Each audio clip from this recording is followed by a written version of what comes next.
केन्द्रापड़ा जिला मार्साघाई ब्लॉक मांडिया राघवपुर गाँव में दीर्घ 7 वर्ष हेब नव दिगंत युवक संघ पक्षर रज महोत्सव पालित हो आसुची।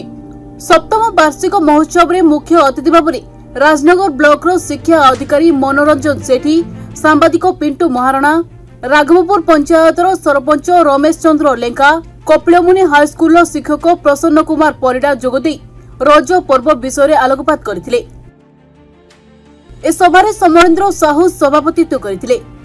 ओडिया संस्कृति दिनकु दिन लोप हेबारे लागिछि।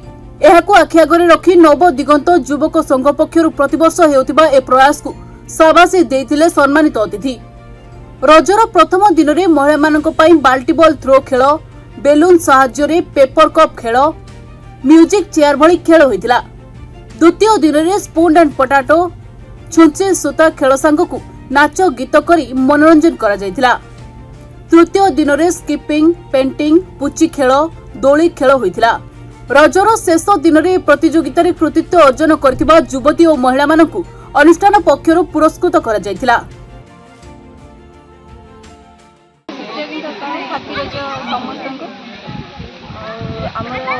केवल आम एकजुट हो केवल गोटे महोत्सव जोटा हूँ रज महोत्सव। पाखे कौटी भी रज महोत्सव होनी, जिते भी पाख गाँव झील मैंने अच्छा कि स्त्री लोक मैंने अच्छा केवल ये ही आसती किसी टुगेदर इवेंट पार्टिसिपेट करती और बहुत सारा प्राइज भी नियंती। यहाँ केवल पॉसिबल हो नवदिगंत युवक संघ जोटा कि आम गाँव में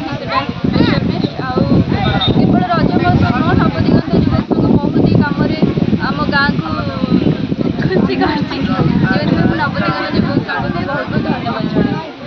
तो एमती गोटे निरा ढंग से पुणी गाँव में एमती रज महोत्सव कहीं पालन कर रज ही समस्त भूली आउटी भी केवल दोली लगे घर पिठा खाती आुची हो कि किसी भी खेल कबाड़ी से आम कहीं जाणी भी नथिलु। ये आसला प्रत्येक माने क्लब तरफ प्रत्येक इवेंट कर समस्त पार्टिसिपेट कर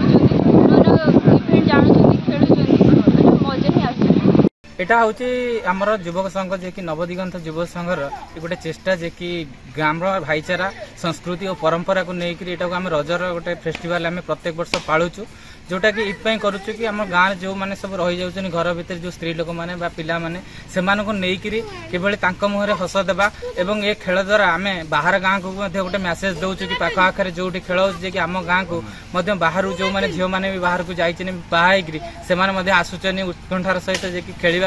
तेणु से उत्साह को देखिक नवदिगंतर युवक संघर पिला माने तांको मध्य गोटे उत्साह रोचे कि आम ए रज महोत्सव पालिबा प्रत्येक वर्ष एवं लोक मानू नहीं आम खुशी पाइबा अन्य मानू खुशी देवा। यह आमर प्रयास, यह हूँ नवदिगंत युवक संघर ही कर्तव्य जे कि आम भाविकी काम करुँ समस्ते।